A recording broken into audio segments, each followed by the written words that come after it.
और जो माता पिता से प्रेम नहीं कर सकता है वो गुरु से क्या खाक प्रेम करेगा। और जो गुरु से प्रेम नहीं रख सकता है वो भगवान की भक्ति क्या खाक करेगा। जो गौ माता की सेवा नहीं कर सकता है वो लक्ष्मी माता की सेवा क्या कर पाएगा। इसलिए याद रखना, माता पिता की सेवा ऐसे करो।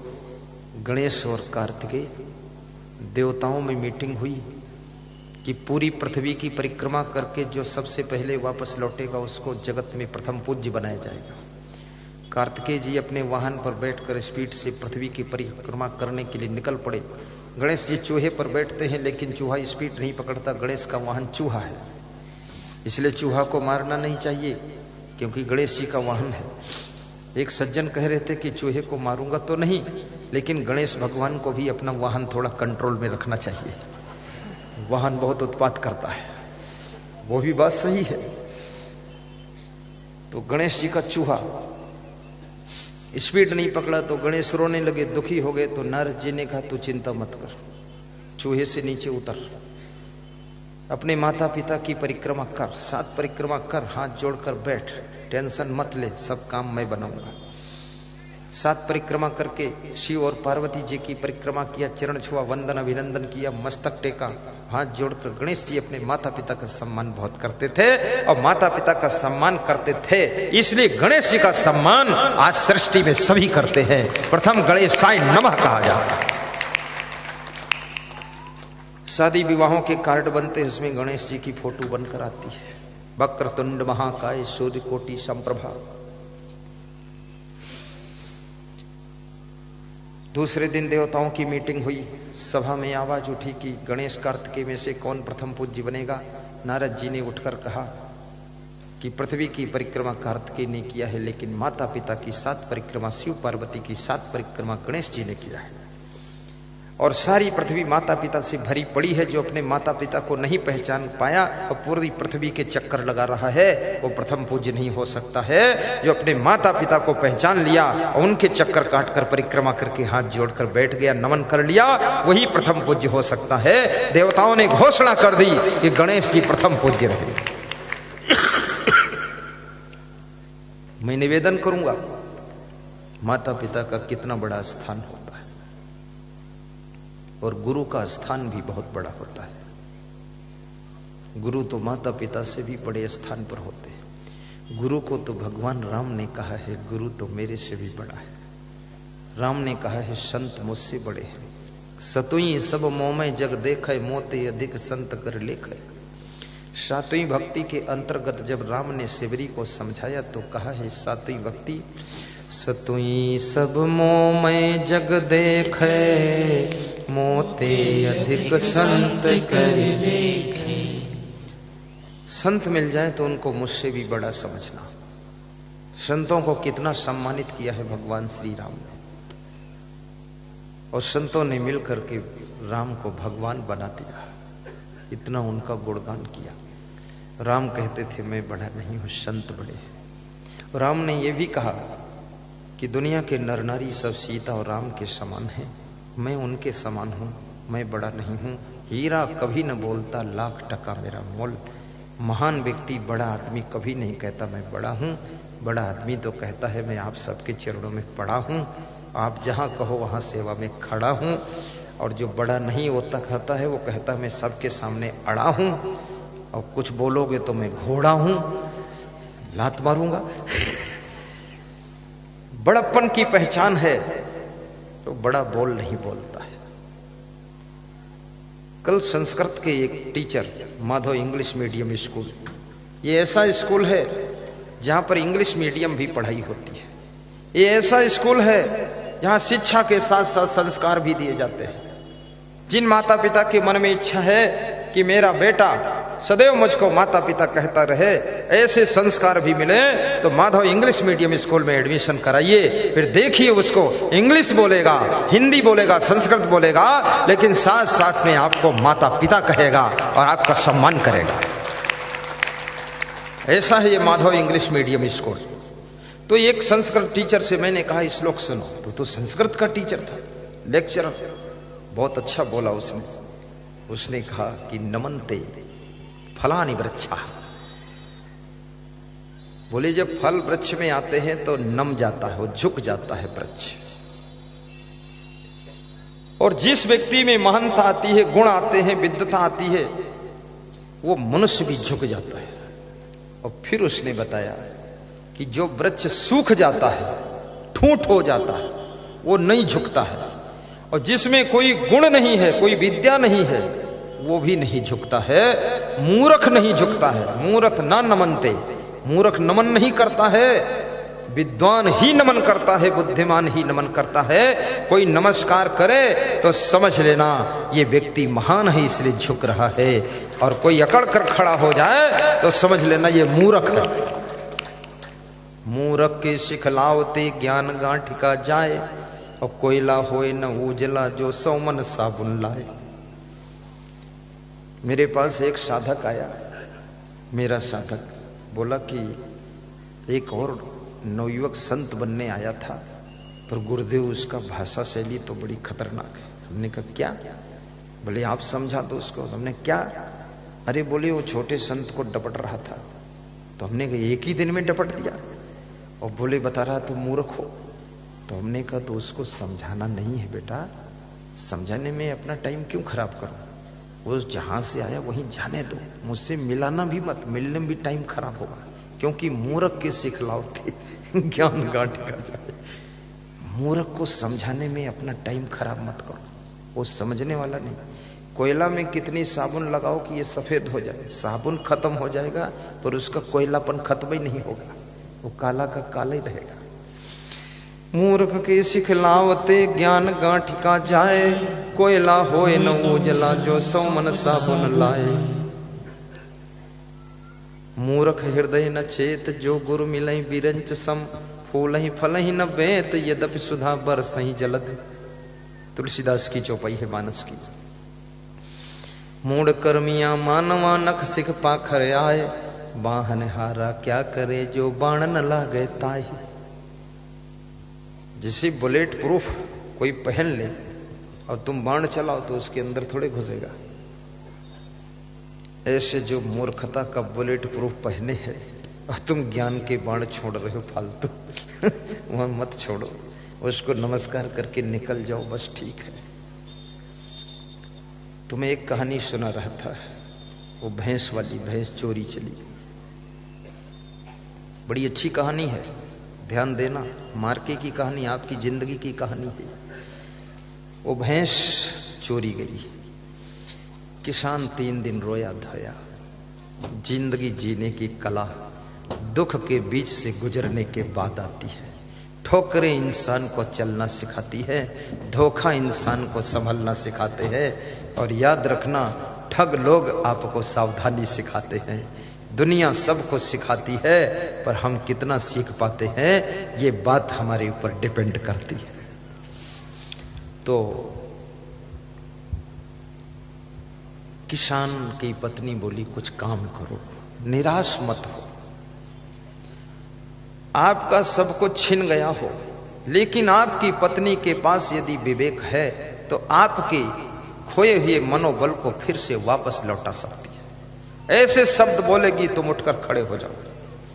और आपका कितना मनोबल ऊंचा है, लेकिन आपकी पत्नी अगर समझदार नहीं है, ऐसे शब्द बोलेगी कि आपका मनोबल चकनाचूर हो जाएगा। और याद रखना, ज्यादा काम तुम कर सकते हो कि नहीं कर सकते हो, आपके परिवार के अंदर जो भी मास्टरमाइंड व्यक्ति है उसके मनोबल को गिराने वाले कोई शब्द मत बोलिए, कोई व्यवहार मत कीजिए, कोई आदत मत बनाइए, ताकि उसका मनोबल उठा रहेगा तो आपका परिवार निरंतर आगे बढ़ता रहेगा, विकास की ओर जाता रहेगा। हर परिवार में एक मास्टरमाइंड होता है, राजनीतिक पार्टी में भी मास्टरमाइंड होता है, आश्रमों में भी मास्टरमाइंड होता है, आतंकवादियों में भी मास्टरमाइंड होता है। बिना मास्टरमाइंड के कोई भी ग्रुप, कोई संगठन विकास नहीं कर सकता, आगे नहीं बढ़ सकता है।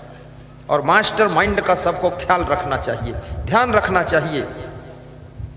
हाथ काम कर सकते हैं, पैर पैदल चल सकते हैं, लेकिन याद रखना, ये माइंड अगर डिसीजन नहीं सही देगा तो ये गलत राह पर पैर चले जाएंगे और गलत काम में हाथ लग जाएंगे। उसका रिजल्ट भी बहुत बुरा आएगा, मेहनत भी व्यर्थ हो जाएगी और समय बर्बाद हो जाएगा और जिंदगी व्यर्थ में गुजर जाएगी। लेकिन ये माइंड अगर सही डिसीजन दे रहा है तो आप थोड़ा सा कदम उठाओगे, वो छोटा सा कदम सफलता की ओर जाएगा। छोटा सा काम करोगे, वो बड़ी सी सफलता लेकर आएगा।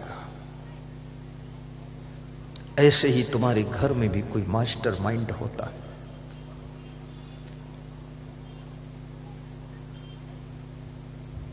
और मास्टर माइंड का, अगर मास्टर माइंड का व्यक्ति नहीं है और उसको आपने कमान संभलवा दी, नेतृत्व संभलवा दिया, उसके पीछे तुम सब लोग लग गए, बार बार हारते रहोगे, बार बार पिछड़ते रहोगे। लेकिन मास्टर माइंड की सीट जो पा जाता है ना, योग्य नहीं है तो भी छोड़ता ही नहीं और योग्य व्यक्ति को आने नहीं देता है। और जो योग्य है मास्टर माइंड के लिए और मास्टर माइंड बनकर बैठा है, उसको मदद भी नहीं करता है। मास्टर माइंड को हेल्प कीजिए। राजनीतिक पार्टियों में भी मैं देखता हूँ, मास्टर माइंड जिस पार्टी में नहीं है वो पार्टी बार बार धोखा खाती, हारती रहती है। और मास्टर माइंड जिसमें एक बार इनकलाब बोल दिया, बस एक बार में बेड़ा पार हो गया, शासन सरकार अपनी बन गई। अब पूरा घर अलग अलग खिचड़ी पकाएगा, पूरी पार्टी के नेता अलग अलग, ढपली अलग अलग राग अलापेंगे, कोई कुछ बोलेगा, कुछ बोलेगा, तो मास्टर माइंड को भी वो फैक्टर माइंड कर देंगे। क्योंकि उसके संकेत को देखिए जरा, उसके आप डायरेक्शन को समझते रहिए। हमारा संत समाज, ये हमारे पास संत समाज 50-60 संत है। इस संत समाज में भी अलग अलग विभागों के अलग अलग मास्टर माइंड संत है। उसको ही विभागाध्यक्ष बनाया गया है, विशेष मास्टर माइंड। और उस मास्टर माइंड का मास्टर माइंड फिर एक संत और है मास्टर माइंड, सबका मास्टर माइंड, और उसका भी मास्टर माइंड। अब मैं तो मास्टर माइंड नहीं हूँ, क्योंकि मैं तो प्रवचन में रहता हूँ। इसमें मास्टर माइंड वाइंड का काम, इसमें तो ज़्यादा इधर उधर दिमाग लगाओगे ना तो श्लोक ही भूल जाएगा। आज मैं ईश्वरलाल पाटीदार से कह रहा था कि उज्जैन में जो आश्रम बनना है, उस आश्रम में आप थोड़ा ज़्यादा सोचिए, मेरे को मत सोचवाइए। शंभुगिरी से भी कहूँगा, मैं लालजी राम से भी कहूँगा, सबसे यही कहूँगा, निवेदन तुमसे भी, इनसे भी, मेरे को मत सोचवाइए आश्रम वाश्रम के बारे में। बस मेरा जो संकल्प है उसका पूरा करने के लिए आप सभी लोग सोचिए, विचारिए, चिंतन कीजिए, मास्टर माइंड बनिए, सेकंड माइंड बनिए, फास्ट माइंड बनिए। और बचपन से मेरी इच्छा रही, मैं कोई अधिकार लेने में रुचि नहीं रखता हूँ, मैं सबको अधिकार देने में रुचि रखता हूँ। जीरो पर रहो, गोल पृथ्वी घूमते रहो, बस सबका सम्मान हो। और उज्जैन के आश्रम के लिए सबको आह्वान है, भरपूर तन मन धन से योगदान करना और बुद्धि से भी योगदान करना। ऐसा नहीं 1 लाख रुपया देकर रूमाल झाड़ के निकल गए, बुद्धि भी लगाना कि गुरुदेव का आश्रम कहाँ बने, कैसे बने, कहाँ लिया जाए।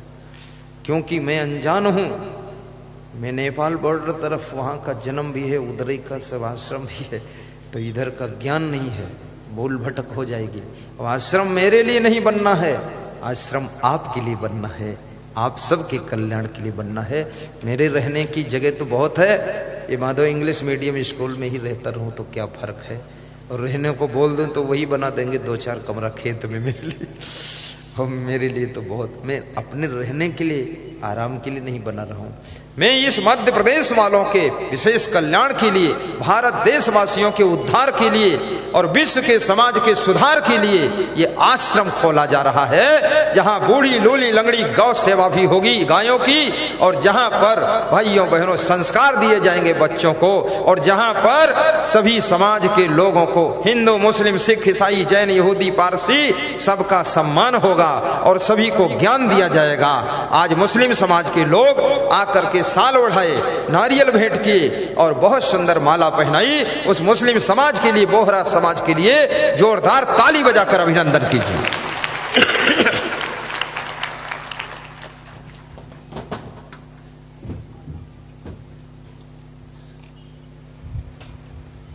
ये है बोहरा समाज। आज विश्व हिंदू परिषद भी यहां पर बैठा हुआ है, आज यहां स्वच्छता अभियान वाले बैठे हुए हैं। आज इस सभा के अंदर मैं धन्यवाद देता हूं श्री मोहन भागवत जी को, सर संघ संचालक पूज्य श्री मोहन भागवत जी बहुत महान व्यक्ति है। मैं तो सोचता हूं वो तो हिंदुस्तान के एक श्रेष्ठ सेवक हैं और हिंदू धर्म को दिशा देने वाले, संस्कार देने वाले, हिंदू धर्म की शान शौकत बनाने वाले श्री मोहन भागवत को मेरी व्यास गादी प्रणाम कर रही है और धन्यवाद दे रही है। अभी इंदौर में उनसे मेरी भेंट हुई तो मैं जो सोचता था उससे कुछ अलग हट के मिला। उनकी नम्रता, उनकी सरलता, उनकी मृदु वाणी, उनका व्यवहार। मैं टाइम जो मिला उससे 2 घंटे लेट पहुंचा, लेकिन वो हंसते हुए मिले। 2 घंटे लेट इतने बड़े आदमी को मिलने जाओ। वो शंभू गिरी बोला आप भी बड़े हैं, वो भी बड़े हैं, बड़े बड़े के बीच में हम खड़े हैं तो दोनों रुके रहो। बहुत प्रेम से मिले। मैंने उनको गुलदस्ता दिया तो उन्होंने कहा नहीं नहीं आप तो संत है, महान है, आप मत दो, मैं माला पहनाऊंगा। उन्होंने माला पहने, बोले आप हमें आशीर्वाद दीजिए, आप तो, हम तो प्राइमरी के टीचर हैं, आप तो हाई स्कूल के। और इतना प्रेम दिया। पहली बार मेरी भेंट हुई। मैं उनको स्वस्थ रहने की शुभकामना करता और साथ में उनके द्वारा इस भारत देश का बहुत बड़ा नाम हो और हिंदुस्तान का बहुत बड़ा काम हो, ऐसी भी शुभकामना करता।